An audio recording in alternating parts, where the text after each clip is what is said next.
Hello friends, আজকের এই ভিডিওতে এই বইটি থেকে এই বইটির শেষের দিকে যে প্যাসেজ ট্রান্সলেশন রয়েছে, ঠিক আছে, তো এইটা নিয়ে আমরা আজকে আলোচনা করব। দেখো, এই যে বইটির শেষের দিকে শেষ অংশে এই যে এক্সারসাইজ উইথ হিন্টস, এই যে প্যাসেজ ট্রান্সলেশনগুলো রয়েছে, তো আজকের ভিডিওতে এগুলো আলোচনা করা হবে। এই বইটি যাদের আছে তো তোমরা বুঝতে পারছো যে পেজ শেষের দিকে 131 নম্বর পেজ রয়েছে বইটির শেষ অংশে আর কি, ঠিক আছে। তো এখানে যেটাই যে রয়েছে ট্রান্সলেশন চ্যাপ্টার, তো সেটা নিয়ে আমরা এই ভিডিওতে আজকে আলোচনা করব, ঠিক আছে। তো অল্প অল্প করে আমরা আলোচনা করব। আজকে মোট 3টে ট্রান্সলেশন তোমাদের করে দেখাবো কীরকম কী হিন্টস নিয়ে কীভাবে করা যেতে পারে, ঠিক আছে। তো চলো ভিডিওটা শুরু করি এবং তোমরা ভালো করে মন দিয়ে ভিডিওটা পুরোটা দেখতে থাকো। তো দেখো, আমাদের করার সুবিধার্থে আমরা একটা খাতাতে এই ট্রান্সলেশনটা তুলে নিয়েছি এবং তোমাদেরকে বুঝিয়ে দেওয়ার চেষ্টা করছি যে কোন টেন্সে আছে এবং কীভাবে কী করা হয়েছে, ঠিক আছে। ট্রান্সলেশন শেখার পূর্বে আমাদের টেন্স খুব ভালো করে জানতে হবে, অর্থাৎ টেন্স না হলে আমরা ট্রান্সলেশন একেবারেই করতে পারবো না। তো টেন্স শেখার জন্য আলাদা করে যে প্লেলিস্ট রয়েছে এই বই থেকেই যে টেন্সের চ্যাপ্টারটা রয়েছে সেই চ্যাপ্টার থেকে আমি A to Z এভাবে হাতে কলমে করিয়ে দিয়েছি। তো তোমরা যারা যারা দেখোনি তো প্লেলিস্ট থেকে গিয়ে টেন্সের চ্যাপ্টারটা পুরোপুরি দেখে ফেলো, যাতে তোমাদের পরবর্তী যে ট্রান্সলেশনগুলো রয়েছে সেগুলো করতে খুব সুবিধা হয়, ঠিক আছে। তো দেখো, প্রথম ট্রান্সলেশন এখানে প্যারাটা দিয়েছে, একটা ছোট্ট একটা প্যারা দিয়েছে, প্যারাটা পড়া যাক। দেখো, বলছে ঘোড়া সুশ্রী জন্তু, এটি খুব দ্রুত দৌড়াতে পারে। আচ্ছা, এর ঘাড়ের ওপর ঘন কেশ আছে, তাকে কেশর বলে। গরুর মতো ঘোড়াও খুব উপকারী জন্তু, আমরা ঘোড়ার পিঠের ওপর চড়ি। ঘোড়া আমাদের গাড়ি টানে, কোনো কোনো দেশে ঘোড়ায় নাঙল টানে, ঠিক আছে।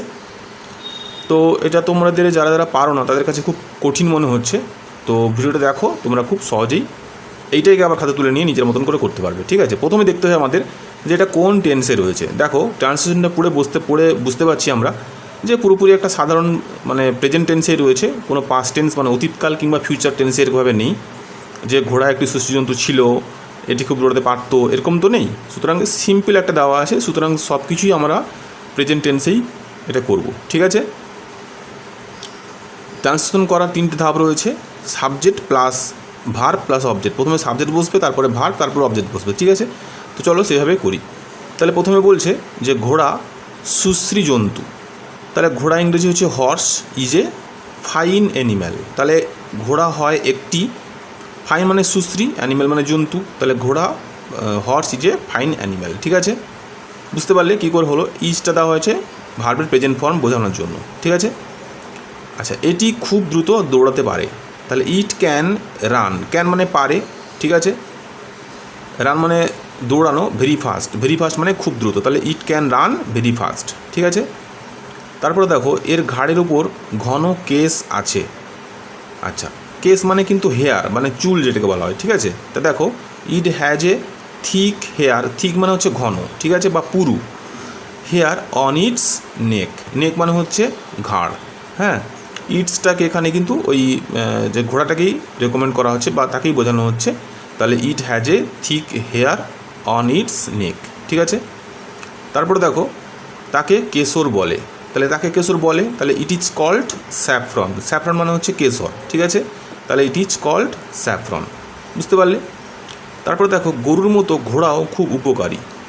আচ্ছা, কিসের ক্ষেত্রে উপকারী? মুভ করতে, ঠিক আছে। দেখো, it is a very useful to move like a cow, তাহলে it is very useful, very মানে খুব, ইউজফুল মানে হচ্ছে উপকারী, ঠিক আছে, লাইক এ কাউ। তাহলে টু মুভ মানে হচ্ছে চলাফেরা করা বা কোনো কিছু বয়ে নিয়ে যাওয়া, ঠিক আছে, লাইক এ কাউ, তাহলে কাউর মতন কিন্তু এটিও খুব একটি উপকারী প্রাণী। ইজটা হচ্ছে ভার্ব, সাবজেক্ট হচ্ছে ইট, ইজটা হচ্ছে ভার্ব, আর বাকিটা হচ্ছে পুরোপুরি অবজেক্ট, ঠিক আছে। তারপরে দেখো, আমরা ঘোড়ার পিঠের ওপর চড়ি। আচ্ছা, তাহলে কী হবে এখানে, আমরা চড়ি, তাহলে উই মানে আমরা, রাইড মানে হচ্ছে চড়া, হ্যাঁ, কোনো কিছু চড়া। আচ্ছা, ঘোড়ার উপরে কোনো কিছু জন্তুর উপরে চড়া, ঠিক আছে। তাহলে উই রাইড অন হর্সেস, তাহলে অন মানে উপরে, তাহলে ঘোড়ার পিঠের উপরে চড়ি, তাই তো, এরকমভাবে বোঝাচ্ছে। তাহলে উই রাইড অন হর্সেস। তারপরে দেখো, ঘোড়া আমাদের গাড়ি টানে, আচ্ছা, তাহলে the horse pulls our cart. আচ্ছা, কার্ট মানে হচ্ছে ঘোড়া গাড়ি, ঠিক আছে। পুলস মানে টানা, তাহলে the horse pulls our cart, তাহলে ঘোড়া আমাদের গাড়ি টানে। কোনো কোনো দেশে ঘোড়ায় নাঙল টানে, তাহলে কোনো কোনো দেশে অর্থ হবে না ইন সাম কান্ট্রিজ, তাহলে কোনো কোনো, সাম মানে কোনো কোনো, কান্ট্রি মানে দেশ, তাহলে কোনো কোনো দেশে horse's pull the plug, plug মানে হচ্ছে নাঙল, ঠিক আছে। পুল মানে টানা।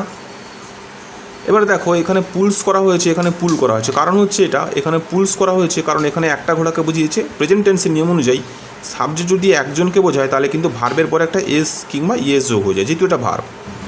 আবার সাবজেক্ট যদি প্লুরাল হয়, মানে অর্থাৎ বহু বচন হয়ে যায়, তখন সেক্ষেত্রে কিন্তু ভার্ব যা আছে তাই থাকবে। তাহলে এখানে পুল হয়ে যায়, পুল মানে টানা, ঠিক আছে। তাহলে এখানে পুলস রয়েছে সিঙ্গুলার ফর্মের জন্য, এখানে পুল হয়েছে প্লুরাল ফর্মের জন্য সাবজেক্টের, ঠিক আছে। তাহলে হর্স পুল দ্য প্লাগ।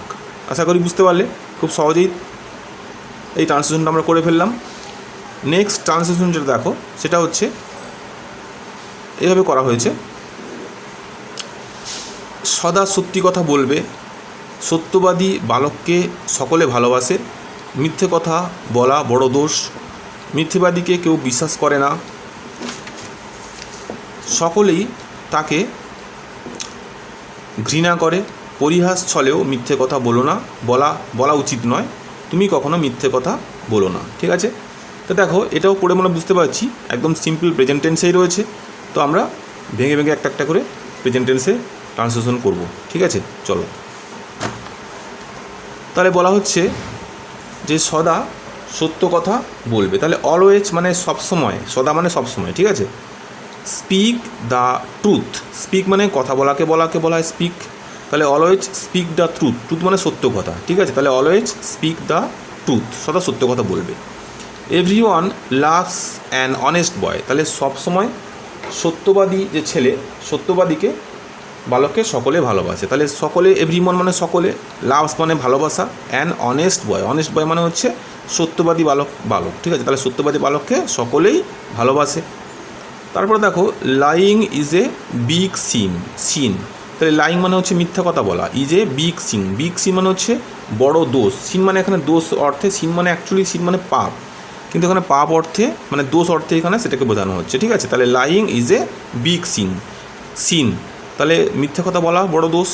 আচ্ছা, তারপর কী বলছে দেখো, no one believes a liar, no one believes মানে কেউ, বিলিভ মানে বিশ্বাস করে, ঠিক আছে। তাহলে নো ওয়ান যেহেতু সামনে লাগিয়ে দেওয়া হয়েছে তখন হবে কেউই বিশ্বাস করে না, তাহলে নো ওয়ান বিলিভস, তাহলে বিশ্বাস করা, কেউই বিশ্বাস করে না কাকে, না এ লায়ারকে, একজন মিথ্যুককে কেউ বিশ্বাস করে না, ঠিক আছে।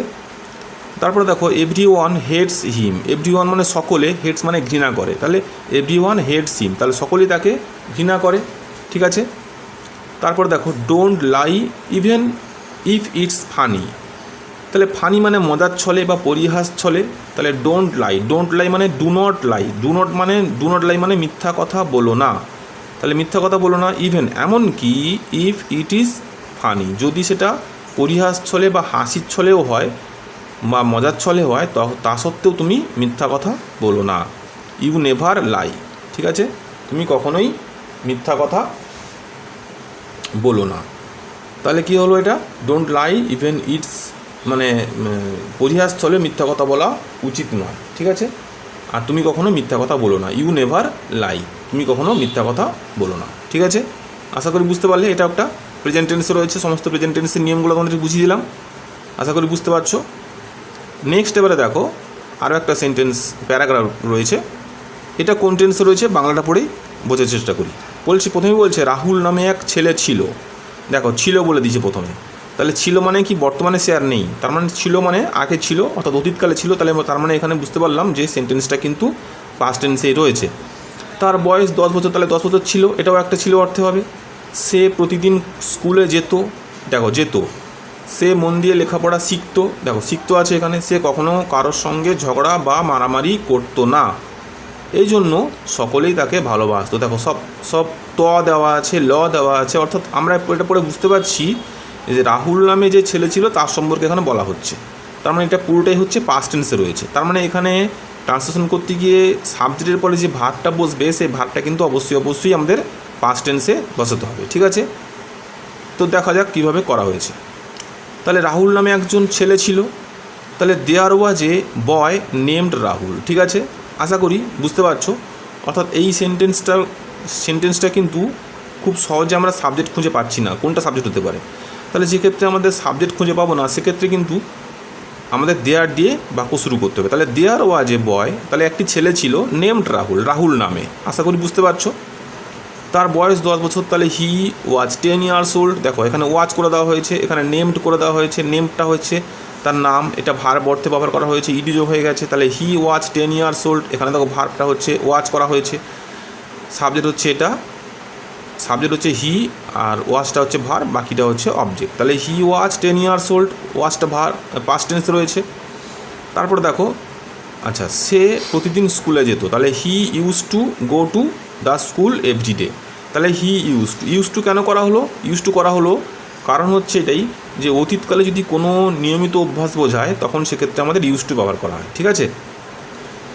এটা তো নিয়মিত অভ্যাস বোঝাচ্ছে, অর্থাৎ সে প্রতিদিন স্কুলে যেত, অর্থাৎ সে নিয়মিত স্কুলে যেত, নিয়মিত অভ্যাস বোঝাচ্ছে, স্কুলে যাওয়াটা তার অভ্যাস, সেক্ষেত্রে আমাদের এখানে ব্যবহার করা হয়েছে হি ইউজ টু। আর মূল ভার্বটা যেহেতু এখানে ইউজ টু ব্যবহার করে দেওয়া হয়েছে, সুতরাং মূল ভার্বটা কিন্তু এখানে প্রেজেন্ট টেন্সেই বসছে। তাহলে he use to go to the school everyday, ঠিক আছে, আশা করি বুঝতে পারছো। সে মন দিয়ে লেখাপড়া শিখতো, তাহলে হি লার্নড, হি মানে সে, লার্ন মানে শিখতো। হিজ লেসান, তাহলে তার লেসনটা, তাহলে সে তার পড়াশোনা শিখতো অ্যাটেন্টিভলি মানে হচ্ছে মনোযোগ দিয়ে, মনোযোগ সহকারে, ঠিক আছে। দেখো সে কখনো কারোর সঙ্গে ঝগড়া বা মারামারি করতো না, তাহলে হি নেভার কোয়ারেল্ড মানে ঝগড়া করা, ঠিক আছে, কোয়ারেল মানে ঝগড়া করা, কোয়ারেল্ড মানে এখানে ভার্ব আকারে বসে গেছে। তাহলে হি নেভার এখানে কখনো না অর্থে ব্যবহার করা হয়েছে, তাহলে সে কখনোই ঝগড়া করতো না। অর ফট মানে হচ্ছে মারামারি করা, ফাইট মানে মারামারি করা, ফাইট থেকে এসছে ফট, ফাইটটা হচ্ছে V1 ফর্মে রয়েছে, ফটটা হচ্ছে V2 ফর্মে রয়েছে, কেন? অর্থাৎ পাস্ট ফর্মে আমরা এটা করছি বলে এখানে ফট করা হয়েছে। এটা যদি প্রেজেন্ট টেন্সে থাকতো তাহলে আমরা ফাইট করতাম, ঠিক আছে। তাহলে হি নেভার কোয়ারেল্ড অর ফট উইথ এনিওয়ান মানে কারোর সাথেই, ঠিক আছে, কারোর সাথেই ঝগড়া করতো না। এই জন্য সকলেই তাকে ভালোবাসতো, তাহলে সো মানে এই জন্য, সুতরাং এভরিওয়ান লাভড হিম, লাভড মানে ভালোবাসা, হিম মানে তাকে, তাহলে তাকে এই জন্য সবাই ভালোবাসতো। দেখো আশা করি বুঝতে পারলে যেভাবে ট্রান্সলেশনগুলো করানো হলো। আজকের ভিডিওটা তোমাদের কেমন লাগলো তোমরা অবশ্যই কমেন্টে জানিও। এরপরে যে ট্রান্সলেশনগুলো রয়েছে পরপর ভিডিও আসতে থাকবে, তোমরা সকলেই দেখে নিও, ঠিক আছে। যারা ফার্স্ট টাইম আজকে চ্যানেলটা ভিজিট করলে তাদেরকে অনুরোধ করছি তোমরা চ্যানেলটিকে সাবস্ক্রাইব করে নিও, যাতে তোমাদের এরকম হেল্পফুল ভিডিও খুব কাজে লাগে এবং গ্রামার তোমরা খুব স্ট্রংলিভাবে শিখতে পারো। এই যে বইটা থেকে যে করানো হচ্ছে এটা আমরা চ্যাপ্টার ওয়াইজ এ থেকে জেড পর্যন্ত এক্সারসাইজ সমেত সমস্ত বইটাই করানো হবে। বেসিক লেভেল থেকে একদম অ্যাডভান্স লেভেল শেখার জন্য চ্যানেলটিকে সবাই মিলে সাবস্ক্রাইব করো।